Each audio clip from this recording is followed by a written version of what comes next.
আমাদেরকে কিভাবে জান্নাতে যেতে হবে, জাহান্নাম থেকে কিভাবে বাঁচতে হবে। আল্লাহ বললেন, কিতাবুন আনজালনাহু ইলাইকা লিতুখরিজান নাস মিনাল যুলুমাতি ইলান নূর।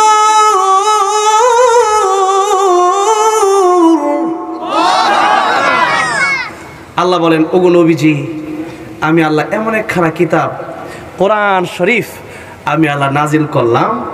এই কোরআনের মাধ্যমে আপনি মানুষকে জাহান্নামের পথ থেকে বাঁচাইয়া অন্ধকারের পথ থেকে বের করে এনে আপনাদেরকে জান্নাতের দিকে আপনি দাখিল করাবেন, জান্নাতের দিকে আপনি তাদেরকে ডাকবেন, জান্নাতের দিকে তাদেরকে আনবেন।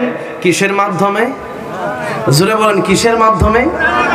এবার আসেন আমরা এই আলোচনাটাই করব। তাই আমি পড়েছিলাম আপনাদের সামনে আর রহমানু আল্লামাল কোরআন। তাই আসেন আমরা সেদিকেই যাই, অন্যদিকে অনেক কথা বলা যাবে, তো অন্যদিকে না গিয়ে সরাসরি সূরা রহমান থেকে শুরু করি। এই সূরা রহমান আল্লাহ তার বান্দাদেরকে জান্নাতে যাওয়ার পরে আল্লাহ নিজে তিলাওয়াত করে শোনাবেন। জোরে করে সুবহানাল্লাহ। তাহলে সূরার ফজিলত কম না বেশি? সূরা রহমান হচ্ছে কোরআন শরীফের সৌন্দর্য, প্রত্যেকটা জিনিসই সুন্দর থাকে, আর সূরা রহমান হচ্ছে কোরআন শরীফের সৌন্দর্য।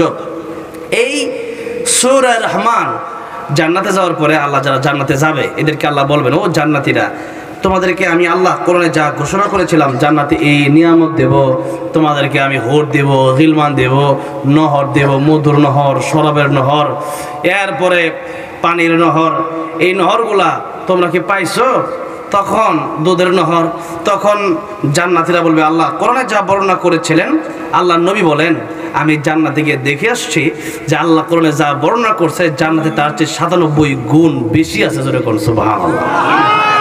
জান্নাতীরা বলবে, আল্লাহ কোরআন শরীফে আপনি যা বলেছিলেন তার চেয়ে জান্নাতে এসে 97 গুণ বেশি পাইছি। কিন্তু কিছু দেখা যাবে সবাই কিন্তু আর জান্নাত শুধুমাত্র জান্নাত যাওয়ার আশায় ইবাদত করে না।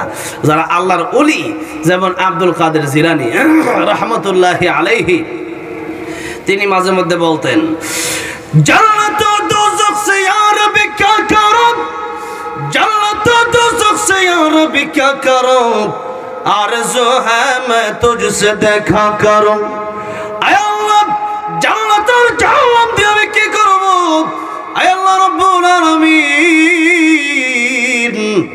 জান্নাতে যদি আমি নাও যেতে পারি, তোমার দিদার যদি আমি পেয়ে যাই, আমি আব্দুল কাদের জিলানী, ও আল্লাহ তোমার সাথে যদি আমার সাক্ষাৎ হয়ে যায়, ও আল্লাহ আমার কলিজা ঠান্ডা হয়ে যাবে, আমার আর কোনো দুঃখ নাই, আমার কোনো চিন্তা নাই। জান্নাতে যাওয়ার পরেও আল্লাহ রাব্বুল আলামিন জান্নাতীদেরকে যখন জিজ্ঞাসা করবেন, জান্নাতীরা রে, কোন কোন নিয়ামত তোমাদের আর দেওয়ার বাকি আছে, আরো কিছু চাওয়ার বাকি আছে কি? তখন জান্নাতীরা বলবে, আল্লাহ রাব্বুল আলামিন জান্নাতে আসার পরে যা চেয়েছিলাম, যা সোচেও সব পেয়েছি, কিন্তু সবচেয়ে বড় নিয়ামত পাই নাই। সবচেয়ে বড় নিয়ামত তুমি আল্লাহর দিদার। আল্লাহ যতক্ষণ পর্যন্ত তোমার দিদার আমরা না পাবো ততক্ষণ পর্যন্ত জান্নাতের গাড়ি বাড়ি নারী আমাদের দরকার নাই। আয় আল্লাহ, দুনিয়াতে নারী বাড়ি গাড়ি ছিল, সব ছিল, কিন্তু দুনিয়ার এই গাড়ি বাড়িকে লাথি মেরে আয় আল্লাহ ঘুমে ধরেছিলাম, ঘুম থেকে তাড়াতাড়ি উঠে তাহাজ্জুদের সময় আমাদের ঘুমকে হারাম করে দিয়া আয় আল্লাহ রাব্বুল আলামিন ঠান্ডা পানি ধরতে ভালো লাগে না, ধরতে মনে চায় না, এরপরও ঠান্ডা পানি দিয়ে ওযু করি তাহাজ্জুদের নামাজে দাঁড়ায় গিয়েছিলাম। আল্লাহ রাব্বুল আলামিন ফজরের সময় উঠলেই হতো, কিন্তু তাহাজ্জুদ সময় উঠেছিলাম আল্লাহ তোমার সাথে সম্পর্ক করার জন্য উঠেছিলাম।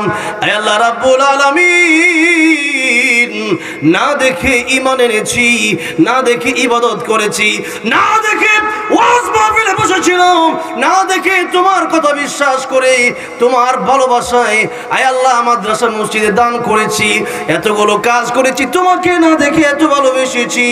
আয় আল্লাহ জান্নাতে আসার পরে যতক্ষণ পর্যন্ত তোমার না দেখবো ততক্ষণ পর্যন্ত মনের পিপাসা মিটবে না।